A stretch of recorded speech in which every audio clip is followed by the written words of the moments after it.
Hey guys, hello everyone, this is Jyotsna Tiwari and welcome to Sanskriti Rozgar YouTube channel. जी हाँ बच्चा, स्वागत है आप सभी का संस्कृति रोजगार यूट्यूब चैनल पर, जहां पर मैं ज्योत्सना तिवारी आपकी इकोनॉमिक्स फैकल्टी आप सभी का स्वागत करती हूँ आज के इस बेहतरीन सेशन में। तो जैसा कि आपको पता है भाई कि अभी ये काफ़ी कुछ चीज़ें हैं जो कि चर्चा का विषय बनी हुई है, चाहे उसमें पेट्रोल के दाम की बात करें, चाहे हम डीजल के प्राइजेस की बात करें या फिर हम LPG के प्राइजेस की बात करें। और साथ ही अगर बात करें यहाँ पर तो बहुत सारे अदर सेक्टर में अलग अलग चेंजेस हुए हैं सरकार के द्वारा हाल ही में। और इसके अंतर्गत जुलाई में जितने चेंजेस किए गए हैं, जुलाई में क्या कुछ चेंजेस हुए हैं और उसका आपको कितना फायदा मिलने वाला है, आपका ये सब जानना बहुत जरूरी है। और उसी के लिए आज मैं ये सेशन आप सभी के लिए लेकर के आई हूं। तो यहाँ पर आज हम डिस्कस करेंगे कि जुलाई में 8 वो कौन से नए बदलाव हैं जो कि होने वाले हैं, और जिसमें कि LPG सिलेंडर भी आपका सस्ता होगा, बैंक हो गया, रेलवे हो गया, और बाकी के भी जो अलग अलग नियम है उनके लिए अलग अलग अपडेट्स हैं। ठीक है, तो चलिए बढ़ते एक एक करके देखेंगे। सबसे पहले हम बात करेंगे तो LPG सिलेंडर की कीमतों में क्या हुआ है, काफी ज्यादा बदलाव हुआ है। ठीक है, तो LPG सिलेंडर जो है उसके प्राइजेस पहले से क्या हो चुके हैं, कम हो चुके हैं इसके अंतर्गत। ठीक है, अब LPG सिलेंडर के जो प्राइजेस कम हुए हैं उसके बारे में हम डिस्कस करेंगे। तो यहाँ पर आप देख सकते हो कि 19 किलोग्राम का जो कमर्शियल LPG सिलेंडर है, ठीक है, कमर्शियल की बात हो रही है, मतलब कि जैसे आपने देखा होगा कि जैसे रेस्टोरेंट वगैरह में, ढाबों में जिस तरह जो सिलेंडर यूज होते वही होते आपके कमर्शियल सिलेंडर। तो जब ये गैस की त्रासदी आई थी, ठीक है, जब LPG को लेकर के जो भी इश्यूज क्रिएट हुए थे, तो उसमें जो सबसे पहली मार पड़ी थी वो किसको पड़ी थी, कमर्शियल वालों को पड़ी थी, है ना। उन्हीं के लिए महंगा हुआ था और उन्हीं को अवेलेबल नहीं हो पा रहा था जल्दी से LPG सिलेंडर, राइट। उसी में कुछ चेंजेस हुए हैं। तो यहाँ पर आप देखिएगा कि जो 19 किलोग्राम का कमर्शियल LPG सिलेंडर है उसकी कीमत अब लगभग कितने रुपए तक, 183.50 है ना, 50 रुपए तक की कीमत जो है उसमें कमी आ गई है। लगभग 183 के 184 आप बोल सकते हो ना, तो लगभग 184 रुपए तक जो है प्राइजेस कम हो चुके हैं कमर्शियल सिलेंडर के। ठीक है, अब ये तो बात हुई, यहाँ पर एक चीज मेंशन की गई है, 19 किलोग्राम के सिलेंडर की बात हो रही है, इस चीज पर आप विशेष ध्यान देना। वहीं पर अगर हम यहाँ पे बात करेंगे तो 14.2 kg का जो सिलेंडर है, ठीक है, अगर देखा जाए तो 14.2 kg का जो घरेलू LPG सिलेंडर, यहाँ पे कमर्शियल की बात हो रही है, यहाँ पे घरेलू की, दोनों में डिफरेंस देखना। तो घरेलू की कीमतों में फिलहाल कोई बदलाव नहीं हुआ क्योंकि ऑलरेडी कम प्राइजेस पे मिल रहे हैं आम जनता को, तो इसकी कीमत में इन्होंने कोई चेंजेस नहीं किए। और ये सारे के सारे चेंजेस आपके जुलाई मंथ में हो चुके हैं और होने वाले, मतलब 1 जुलाई से आपके ऑलरेडी बहुत सारी चीजें स्टार्ट हो गई और स्टार्ट हो जाएंगी आगे की चीजें जुलाई में ही। आगे बात करेंगे तो हर महीने की पहली तारीख को तेल विपणन कंपनियां जो हैं LPG की कीमतों की समीक्षा करती हैं, है ना। अब ये देखिएगा, जो कि LPG की कीमतें हैं जो डिसाइड क्या होती हैं, तो हर महीने की 1 तारीख को इसकी कीमतों के चेंजेस किए जाते हैं या डिसाइड किया जाता है। वही फैक्ट पे आए तो LPG की कीमतें अंतरराष्ट्रीय कच्चे तेल विनिमय दर तथा सरकारी नीति से प्रभावित होती है। बिल्कुल भाई, क्रूड ऑयल इंटरनेशनल लेवल पे जो वॉर चल रहा है वही तो इसका कारण था। अगर मैं बात करूं ये क्यों बढ़ा, इसका रीजन क्या था, तो भाई क्या था, ये वॉर था, है ना, वॉर था। और कौन सा वॉर, तो मिडिल ईस्ट वॉर की बात हो रही है, मिडिल ईस्ट वॉर की बात हो रही है ना। किस वॉर की बात हो रही है, मिडिल ईस्ट वॉर की बात हो रही है ना। तो उसके अंतर्गत इसको किया गया है। क्लियर है सभी को, तो ये सारे चेंजेस हुए थे। क्लियर है, हर महीने जो है इसकी समीक्षा की जाती है। अगर दिल्ली में मैं बात करूं, क्योंकि दिल्ली से ही मेनली मेजर किया जाता है जब भी कमर्शियल सिलेंडर की बात होती है, तो यहाँ पर आपको एक चीज याद रखनी है कि अगर दिल्ली में एट प्रेजेंट में बात की जाए तो यहाँ पर जो है कमी लगभग 183.50 रुपए की कमी आई है कमर्शियल सिलेंडर में। और जिसके बाद दिल्ली में जो अभी फिलहाल कीमत दिखाई जा रही है वो कितनी है, लगभग 2930 रुपए। ठीक है, ये तो बात हुई कमर्शियल सिलेंडर की। अब दूसरा देखते हैं चेंजेस आधार कार्ड में आया हुआ है। ठीक है, अब इन्होंने ये कहा है कि हाल ही में, मतलब जुलाई में आधार कार्ड में जुड़े भी कुछ नए नियम आए हैं, जिसमें इनका कहना है कि 1 जुलाई से आधार कार्ड को चरणबद्ध तरीके से बंद कर नया आधार ऐप लाया गया है। ठीक है ना, तो ये एक बड़ी इंटरेस्टिंग फैक्ट है कि भाई 1 जुलाई से एम आधार ऐप को चरणबद्ध तरीके से बंद कर दिया गया और नया आधार ऐप लाया गया है, जिसके अंतर्गत UIDAI उदयी जो है, उदयी में आधार में ईमेल आईडी अपडेट करने का शुल्क जो पहले 75 रुपए था उसको घटा करके 0 कर दिया। पहले क्या था, 75 रुपीज था, अब उसको क्या कर दिया है, 0 कर दिया है, 0 रुपीज कर दिया है। ये चेंजेस अभी जुलाई में हुए हैं।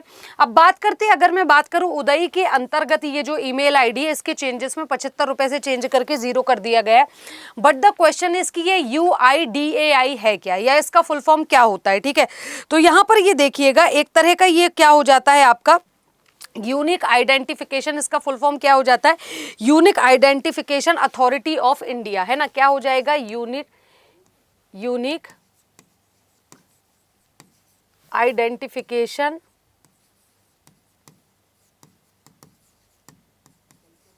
ठीक है, unique identification authority of India, authority of India, है ना।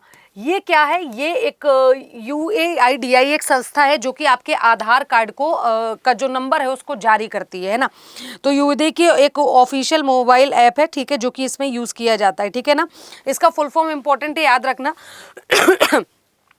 जिसमें इन्होंने कहा है कि आधार के सारे अपडेट की बात नहीं करेंगे, चाहे वो एड्रेस प्रूफ की बात करें, चाहे वो फोन नंबर की बात करें, चाहे वो ईमेल आईडी के चेंजेस की बात करें।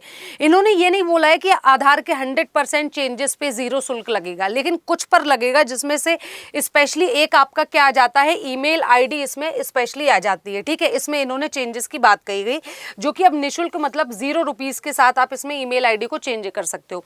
दूसरा जो तीसरा नियम यहाँ पे बदलेगा जुलाई के अंतर्गत, वो रेलवे के नियम में बदलाव होगा। जैसे अगर मान लीजिए आप पकड़े गए बिना टिकट के, ठीक है, अब बिना टिकट के पकड़े गए आप, तो पहले जो न्यूनतम जुर्माना था वो 250 रुपए था, और उसको बढ़ा करके अब इन्होंने कितना 500 रुपए कर दिया है, ठीक है ना। पहले क्या होता था कि अगर आप विदाउट टिकट पकड़े गए हो, ठीक है, टिकट में कोई फ्रॉड है, तो 250 रुपए तक का जुर्माना आप पे लगता था रेलवे, इंडियन रेलवे के द्वारा। अब उस जुर्माने को बढ़ा के इन्होंने 500 रुपए तक कर दिया है, ठीक है। तो ये एक चेंजेस इसमें किया है, ठीक है, एक चेंजेस इसमें ये किया है, ठीक है। उसमें क्या था? न्यूनतम जुर्माना पहले 250 रुपए था, अब उस 250 रुपए को चेंज करके इन्होंने क्या कर दिया है?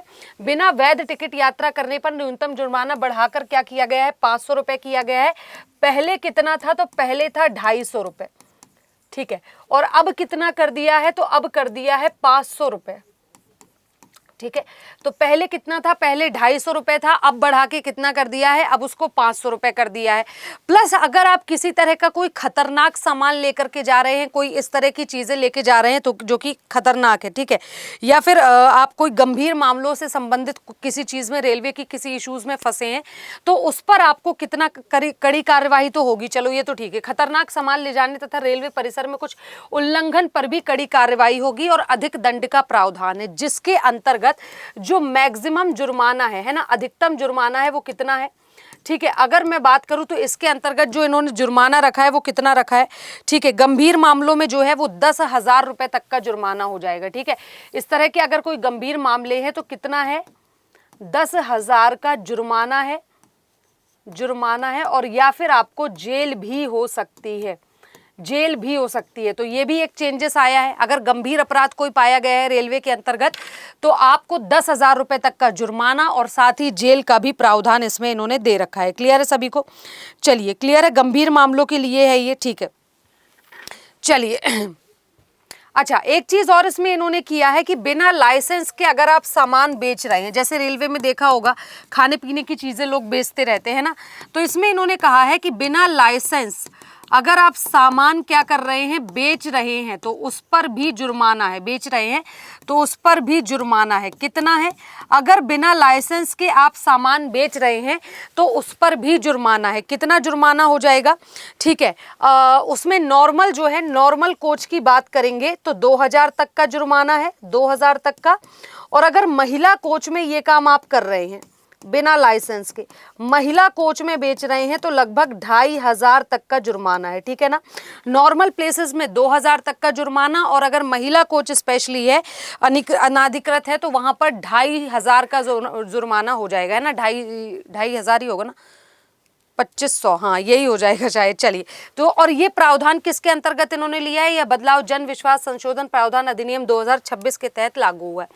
अब नेक्स्ट इन्होंने चेंजेस किए हैं आरबीआई में। आरबीआई ने भी बैंकिंग को लेकर के नए नियम बदले हैं, जिसमें आरबीआई ये कह रहा है कि 1 जुलाई से भाई हम ऐसे नियम लाएंगे कि अगर किसी कस्टमर को कोई प्रोडक्ट जो है वो अलग तरीके से या फिर गलत तरीके से सेल किया जा रहा है या भ्रमित करके सेल किया जा रहा है कोई प्रोडक्ट, तो उस पर जो है कस्टमर को प्रॉपर बाकायदा उसको जो वो पर्टिकुलर कस्टमर है, चाहे वो कोई शेयर्स बेचे जा रहे हैं, चाहे कोई बॉन्ड बेचे जा रहे हैं, गलत तरीके से सेल हो रहे हैं, तो इस पर कस्टमर को प्रॉपर 100% रिफंड दिया जाएगा और बैंकों पर भी कार्यवाही की जा सकती है। और ये पूरा का पूरा नियम जो है आपका लागू होगा 1 जुलाई से। ठीक है, कब से लागू होगा? तो ये पूरा का पूरा नियम 1 जुलाई से लागू होगा। ठीक है ना। अब देखो इसमें क्या किया है, इन्होंने बोला है कि बैंक के द्वारा मिस सेलिंग, गलत तरीके से वित्तीय उत्पाद को बेचना। अच्छा, अब ये वित्तीय उत्पाद में क्या क्या आ सकता है? इसमें आपके इंश्योरेंस आ जाते हैं, ठीक है, इंश्योरेंस आ जाते हैं, बॉन्ड्स आ जाते हैं, ठीक है, उसके बाद म्यूचुअल फंड्स आ जाते हैं। तो ये सब क्या हो जाते हैं? ये प्रोडक्ट हैं आपके सारे। ठीक है, फाइनेंशियल कोई प्रोडक्ट है, तो इन सारे ही प्रोडक्ट को अगर गलत तरीके से बेचा जाएगा तो आरबीआई ने इसके लिए नए दिशा निर्देश लागू किए हैं। ठीक है, साथ ही ये कहा है कि यदि ग्राहक को गलत जानकारी दे करके मतलब भ्रमित करके उत्पाद को बेचा जाता है तो उसे मुआवजा और धन वापसी का अधिकार मिलेगा। मतलब कि अगर मैं हूं कोई ग्राहक और मैंने खरीद लिया, मुझे बेवकूफ बना करके कुछ चीजें बेच दी गई, गलत इंफॉर्मेशन के साथ बेची गई और मैंने उसे खरीद लिया, तो जो बैंक है वो उस पर मुझे मतलब उस बैंक पे जुर्माना भी लग सकता है और वो मुझे पैसे, जो भी मेरे पैसे उसमें डूबे हुए हैं, वो मुआवजा भी देगा और वो पैसे भी वापस करेगा जितने अमाउंट का वो पैसा है। तो बेसिकली रिफंड और कंपनसेशन की इन्होंने यहाँ पे बात कही है। ठीक है, ये सारी इंपॉर्टेंट चीजें हैं। देखिएगा, अब देखो मैंने आपको क्या बताया कि सेल करने की, किस सेल करने की बात हो रही है? Insurance, bonds, mutual fund, shares, ये सब आ जाएगा, शेयर्स एक्सेट्रा, इस तरह की चीजें हैं। ठीक है, चलो आगे बढ़ेंगे। नेक्स्ट है, अब एसबीआई और एचडीएफसी क्रेडिट कार्ड नियम में भी बदलाव होगा, जो कि 1 जुलाई से ऑलरेडी अप्लाई हो चुका है, जिसके अंतर्गत एसबीआई कार्ड ने रिवॉर्ड पॉइंट के जुड़े नियमों में बदलाव किया है। और वहीं पर अगर हम एचडीएफसी की बात करें तो एचडीएफसी बैंक ने भी एयरपोर्ट लॉन्ज एक्सेस के लिए न्यूनतम खर्च की नई शर्त को इन्होंने क्या कर दिया है? लागू किया है। अब इसके अंतर्गत इन्होंने क्या किया है, ये देखने वाली बात होगी। ठीक है, अब इसके अंतर्गत इन्होंने क्या किया है तो देखिएगा, रिवॉर्ड पॉइंट की नई सीमाएं आ गई हैं। ठीक है, इन्होंने बोला है कि डोमेस्टिक लॉन्ज में, है ना, किसके लिए? एयरपोर्ट लॉन्ज में जो है वो खर्चा कितना होना चाहिए? खर्चा इनके क्रेडिट कार्ड का होना चाहिए लगभग 60,000 रुपए। ठीक है, कितना खर्चा होना चाहिए भाई? कि कितना, मतलब अगर एयरपोर्ट लॉन्ज एक्सेस में आप कितना खर्चा करो एचडीएफसी के क्रेडिट कार्ड से, तो आपको पता होना चाहिए कि आपको 60,000 तक का जो है खर्च किया जाना चाहिए। ठीक है, चलिए, और जिसमें 3 फ्री लॉन्च विजिट इसमें मिलेंगे, है ना। इसके अंतर्गत इतना खर्चा करने पर 3 फ्री लॉन्च विजिट मिलेंगे। ठीक है, इसका क्या प्रॉफिट होगा? तो ये होगा कि भाई 3 फ्री लॉन्च विजिट इसके अंतर्गत दिए जाएंगे। ये बात हो रही है एचडीएफसी के क्रेडिट कार्ड की। ठीक है, बात किसकी हो रही है? एचडीएफसी के क्रेडिट कार्ड की। तो ये सारी चीजें हो गई। ठीक है, उसके बाद हमारा जो नया नियम चेंज होगा, अब वो दवाओं पर चेंज होगा 1 जुलाई से। ठीक है, लागू होगा 1 जुलाई 2026 से। किन दवाओं पर? जितनी भी वैक्सीन हो जाएंगी उन पर, एंटी माइक्रोबायल ड्रग्स हैं और कैंसर की जितनी भी मेडिसिन है। अब ये सारी की सारी मेडिसिन विदाउट क्यूआर कोड नहीं मिलेगी। अब देखो क्यूआर कोड से क्या होगा कि आपको मेडिसिन में क्या क्या चीजें यूज हुई, किस किस तरह के ड्रग्स का यूज किया गया है उसमें, वो सारी डिटेल आपको मेडिसिन के बारे में पता चल जाएगी। मैन्युफैक्चरिंग कहाँ की है, ईच एंड एवरीथिंग, प्राइजेस क्या है, सारी चीजें। ठीक है, तो ये सब आपको साइड इफेक्ट उसके सब कुछ पता चल जाएगा। अब देखो इसको लाने के पीछे, देखो दवाओं पर क्यूआर कोड अनिवार्य क्यों किया गया है, इसके पीछे का कारण क्या है? ये इसलिए ताकि नकली दवाओं पर रोक लगाई जा सके। ठीक है, अगर आप क्यूआर जैसे ही स्कैन करोगे आपको उस दवा की पूरी जानकारी मिल जाएगी। ठीक है, सप्लाई चेन ट्रैकिंग जो है उसको मतलब बेहतर तरीके से बताया जा सके और ट्रेसेबिलिटी हो सके इजीली। ठीक है, गुणवत्ता बताई जा सके दवाई की। ठीक है, ड्रग्स किस किस तरह के यूज हुए, साइड इफेक्ट्स क्या क्या हो सकते हैं, वो सारी इंफॉर्मेशन आपको उस पर्टिकुलर क्यूआर कोड को स्कैन करके मिल जाएगी। ठीक है, तो ये सब आपका 1 जुलाई से ऑलरेडी इसमें भी काफी ज्यादा क्या हुए हैं? चेंजेस हुए हैं। क्लियर है सभी को? चलिए, काफी ज्यादा इसमें क्या हुए हैं? चेंजेस हुए हैं। ठीक है, अब देखो इसके अंतर्गत क्या है कि नकली दवाओं पर रोक है। ऑफकोर्स सप्लाई चेन पे रोक होगी। ठीक है, सप्लाई चेन ट्रैकिंग हो जाएगी, ट्रेसेबिलिटी हो जाएगी। ठीक है, अच्छा क्यों भाई? अब इसका सबसे बड़ा इंपॉर्टेंट रीजन ये भी है ड्रग सेफ्टी के लिए। ठीक है, ड्रग सेफ्टी के लिए इस तरह की योजना जो है वो लाई गई है। क्लियर है सभी को? चलिए, तो अब जो है दवाओं पर भी QR कोड अनिवार्य है, उसके बिना दवाई नहीं बेची जाएंगी। अब इन्होंने 7वां जो चेंजेस बोला है वो लेकर के आए हैं पासपोर्ट शुल्क में वृद्धि। भाई इसमें भी बहुत तगड़ा काम किया है। मतलब अब पहले जो आपके पासपोर्ट बनवाने पे जो फीस लगती थी उस फीस को बढ़ा दिया गया है, और हर तरीके के पासपोर्ट पर वो फीस बढ़ी है। एक एक करके हम आगे लिस्ट देखेंगे, तो जितने भी तरीके के पासपोर्ट है उन सब पर उस फीस को क्या किया गया है, बढ़ाया गया है। आवेदन शुल्क में जो है संशोधन किया गया है। ठीक है, क्या किया गया है, तो आवेदन शुल्क में क्या किया गया है, संशोधन किया गया है इसके अंतर्गत। ठीक है, अब देखो इसमें होगा क्या।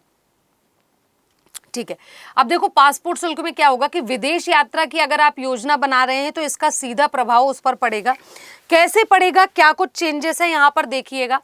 अब देखो फीस में बढ़ोतरी क्या क्या हुई है। अगर आपका 36 पेज का पासपोर्ट है, ठीक है, और री इशू पासपोर्ट है, या तो 36 पेज का नया पासपोर्ट हो या फिर री इशू पासपोर्ट है, तो उस पर पहले 1500 रुपये फीस थी, अब उसको चेंज करके 2500 रुपये बढ़ा दिया गया है।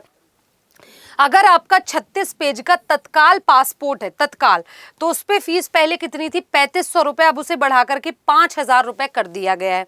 इसके अलावा अगर आपका 60 पेज का नया या फिर री इशू पासपोर्ट है, तो 60 पेज का है ना, यहाँ पर देखिएगा, तो उसकी फीस पहले 2000 थी, अब उसको बढ़ा करके 3500 रुपये कर दिया गया है। और अगर आपका 60 पेज का तत्काल पासपोर्ट है, तो उस पर जो पहले फीस थी 4000 रुपये, अब उसे बढ़ा करके 6000 रुपये कर दिया गया है ना।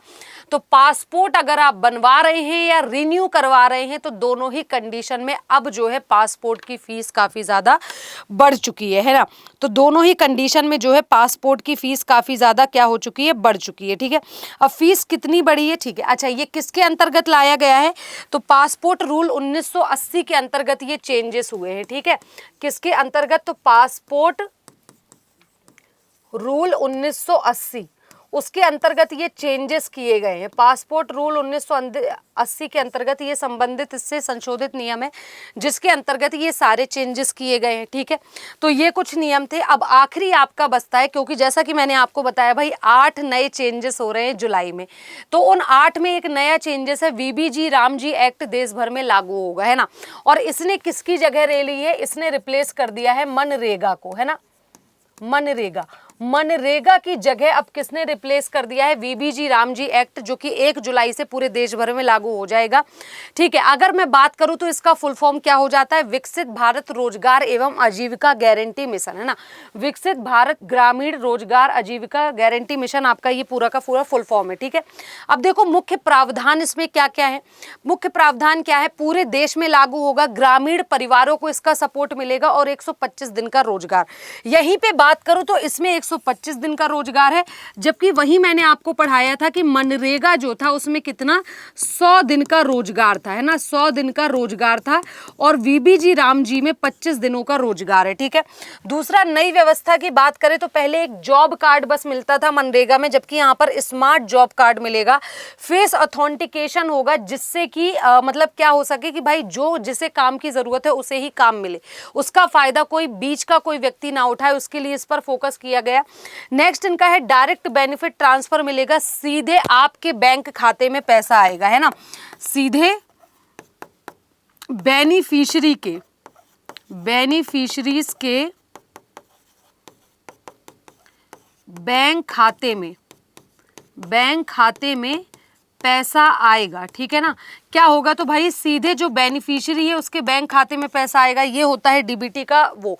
अच्छा, इसमें एक और चेंजेस किए गए जो कि मैंने आपको पहले भी क्लास में पढ़ाया था, मतलब इस पे मैं ऑलरेडी सेशन ले चुकी हूँ, लेकिन आपको पता होना चाहिए कि मनरेगा जो था इसमें 100% जो कंट्रोल था वो किसके अंडर में था, ये किसके अंडर में काम करता था, सेंट्रल गवर्नमेंट के। और जो पूरा 100% खर्चा जो है उसको कौन बियर करता था, तो उसको भी कौन बियर करता था, तो सेंट्रल गवर्नमेंट ही बियर करती थी।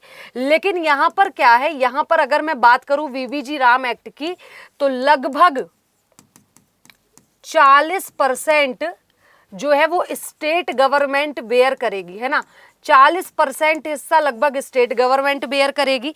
और इसके अंतर्गत ग्राम पंचायत की भूमिका कम हो जाएगी, ग्राम पंचायत की भूमिका कम हो जाएगी, है ना। तो ये सारी चीज़ें इसके अंतर्गत होंगी, ठीक है। तो ये कुछ इंपॉर्टेंट चीज़ें थी जो कि आपका जानना बहुत ज़रूरी है।